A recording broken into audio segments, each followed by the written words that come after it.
on a cette éducation qui, jadis, n'était pas mauvaise parce que notre éducation nous pousse à devenir des leaders, des hommes qui prennent les devants, qui protègent la femme, qui ramènent à manger. On est cet homme du Cro-Magnon qui va chercher à manger et qui ramène le gibier, puis madame d'épaisse cuisine, puis après on attend de manger, madame s'occupe des enfants. Eh bien, cette réalité n'est plus la même aujourd'hui quand on est en 2021. Les temps ont changé.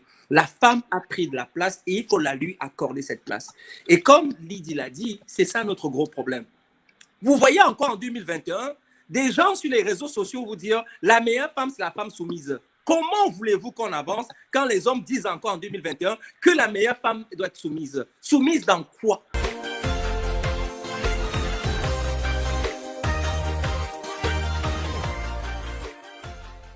Donc, l'intégration, pour moi, ça va dans tous les sens jusqu'à ce niveau-là. Il faut qu'on accepte les libertés des autres. Il faut qu'on apprenne nos propres libertés. Merci Lydie Camnan. Je sais que ce que tu viens de dire là, tu as touché à l'orgueil propre des hommes là. Beaucoup vont se sentir interpellés. Mais on va revenir rapidement sur ce que tu as dit. On va passer la parole à Félix qui va répondre déjà à la question actuelle qui est la dépression est très souvent tabou chez les Africains. Félix? Oh oui, définitivement. Nous sommes très mal outillés en Afrique, malheureusement. Et vous savez, moi, quand j'étais dans un collège au Cameroun, il y avait au collège Afrique-Sacra, on avait un département où on pouvait, des jeunes, rencontrer une infirmière. Il y avait un département où on pouvait rencontrer un orientateur scolaire. Puis il y avait un département où on pouvait rencontrer un psychologue. Et c'est très drôle parce qu'on allait le voir, puis on pouvait raconter nos problèmes. Et je me souviens très bien parce qu'à l'époque, j'avais de la difficulté un peu chez moi avec mon père, tout ça, et j'étais allé me confier à elle. Sauf que cette psychologue était catholique parce que nous étions dans une école à confession protestante, donc missionnaire chrétienne. Donc il fallait lui raconter un peu comment ça se passe à la maison. Sauf que ça finissait toujours par « il faut faire de la prière ». Voyez-vous, c'était comme cela. Donc, on disait que c'était une psy, mais je ne sais pas si vraiment aujourd'hui, je suis plus grand, j'ai 44 ans, puis je n'ai plus 16 ans. Je ne sais pas si elle avait vraiment un diplôme de psychologue comme j'en rencontre au Québec, parce que j'ai déjà consulté ici en 2013, quand j'avais des petits problèmes pour me comprendre moi-même, parce que j'étais un peu perdu dans ma vie là, et je suis allé rencontrer une psy. Mais quand je me ressasse ces souvenirs-là, et quand vous posez la question, et ça me fait rire parce que je me souviens, on allait chez elle et on se confessait, cette dame-là, et puis elle nous disait à la fin, oui, c'est vrai que ton papa te fait ça, oui, tu n'arrives pas à prendre tes leçons parce que tu travailles, parce que tu dois te lever tôt le matin, parce que ton papa te stresse, mais tu sais, dans la parole de Dieu, on dit ceci, il faut juste lire, et puis remets-toi en prière, ça devrait passer. Donc oui, il y a un gros problème en Afrique, les pasteurs sont devenus des psychologues, ont remplacé les psychologues. Et il y a même quelqu'un qui avait fait une publication pas très longtemps, je disais, en Afrique, on a besoin de psychologues. On a un gros problème, nous les garçons, vraiment. On a un problème de comportement. On a cette éducation qui, jadis, n'était pas mauvaise parce que notre éducation nous pousse à devenir des leaders, des hommes qui prennent les devants, qui protègent la femme, qui ramènent à manger. On est cet homme du Cro-Magnon qui va chercher à manger et qui ramène le gibier, puis madame d'épaisse cuisine, puis après on attend de manger, madame s'occupe des enfants. Eh bien, cette réalité n'est plus la même aujourd'hui quand on est en 2021. Les temps ont changé. La femme a pris de la place et il faut la lui accorder cette place. Et comme Lydie l'a dit, c'est ça notre gros problème. Vous voyez encore en 2021, des gens sur les réseaux sociaux vous dire la meilleure femme, c'est la femme soumise. Comment voulez-vous qu'on avance quand les hommes disent encore en 2021 que la meilleure femme doit être soumise? Soumise dans quoi? Il faut définir la soumission. Parce que la soumission, étymologiquement, c'est de l'esclavage. Étymologiquement, c'est de l'esclavage, se soumettre.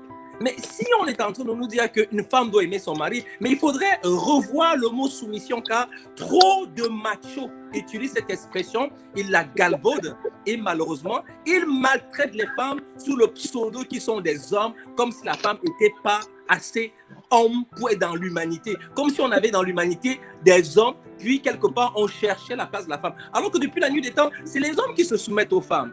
Qui demande un mariage? Qui se met à genoux pour demander à une femme? Qui demande à la femme la nuit qui veut faire l'amour? Qui demande à madame qui veut un enfant? Qui demande à chérie quand elle est fâchée, quand elle boude? Qui supplie la femme d'accepter sa demande en mariage? C'est les hommes. Nous sommes soumis depuis la nuit des temps. Mais aujourd'hui, on essaye avec les religions de renverser la tendance pour faire croire à la femme que c'est à elle de se soumettre. Les femmes sont des reines et c'est comme ça. dans nos sociétés patriarcales africaines, il va falloir qu'on revoie cette mentalité-là. Et trop souvent, les hommes qui commettent des meurtres, comme on en voit ici, là, sont briqués dans leur propre orgueil et ils ne comprennent pas qu'en Occident, la police puisse intervenir dans sa relation et donner raison à madame. C'est pas qu'au Canada. C'est que le Canada a donné aux femmes les droits de pouvoir se mettre debout face à leurs hommes alors qu'elles ne le faisaient pas. Il faut bien comprendre, il finit que la femme africaine aujourd'hui vit les mêmes tragédies que la femme québécoise en 1960. Donc, nous avons un rattrapage à faire pour arriver à un moment donné à nous mettre au même niveau que les femmes. Et il faut bien que ma femme, celle que j'ai dans la maison, que je la respecte.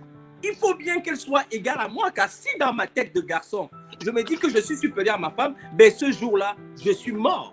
Parce que c'est clair que mon couple ne va plus jamais fonctionner. Donc oui, les psychologues, nous les gars, les hommes là, moi j'ai déjà fait une pause là-dessus, que tous les Africains, on doit aller se coucher dans un sofa et exorciser tous nos démons. Après, on reviendra. Alors, Félix, ce que tu dis est pertinent, mais compte tenu de l'histoire que tu as entamée en tout début d'émission, en lien avec ton cas propre, là, comme quoi, lorsque tu as porté plainte contre ta dame, la police t'a fait comprendre que ça pourrait se retourner contre toi. Du coup, ça m'amène donc à rentrer dans ce que je vais appeler le système canadien qui, justement, tu l'as dit tantôt, donne plus de droits aux femmes.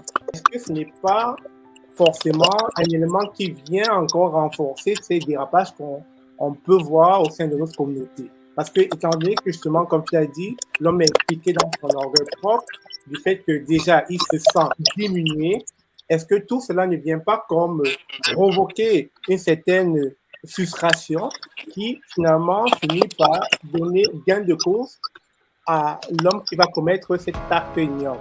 Donc, la question est, est-ce que le système canadien ne favorise pas ce qui est en train de se passer?